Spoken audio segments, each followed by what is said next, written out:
একবার ভেবে দেখেছো, আমাদের আগের যেসব উম্মত ছিলেন তারা যখন আল্লাহর কথা শোনেনি তখন কি হয়েছিল?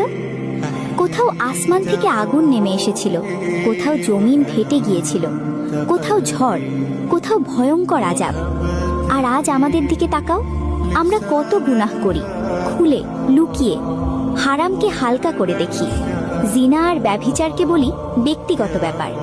নির্দোষ মানুষ মারাকেও আজ আমরা বড় কোনো ব্যাপার মনে করি না। মদ আর নেশাকে বলি সময় কাটানো।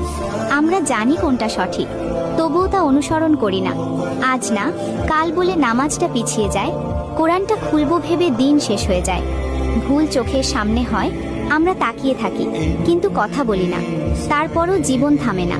খাবার জোটে, পোশাক জোটে, মাথার উপর ছাদ থাকে, মুখে হাসিও রয়ে যায়। কখনো কি মনে হয় না এই ধৈর্যটা, এই সুযোগটা আসছে কোথা থেকে? কারণ আমরা মুহাম্মদ সাল্লাল্লাহু আলাইহি ওয়াসাল্লামের উম্মত, সেই নবীর যিনি আমাদের জন্য নীরবে কেঁদে গেছেন সিজদায়। এক সাহাবী বলেন, একদিন রাসূল সাল্লাল্লাহু আলাইহি ওয়াসাল্লাম সিজদায় এত কেঁদেছিলেন যে তার দাড়ি ভিজে গিয়েছিল। তাকে জিজ্ঞেস করা হয়েছিল, ইয়া রাসূলুল্লাহ, আপনি কাঁদছেন কেন? তিনি বলেছিলেন, আমি আমার উম্মতের জন্য কাঁদছি, আমি তাদের ক্ষমার জন্য কাঁদছি। একটু থেমে ভাবো, যে নবী আমাদের জন্য কেঁদেছেন, আজ আমরা কি করছি? আমরা কি তার জন্য একটু হলেও বদলাচ্ছি?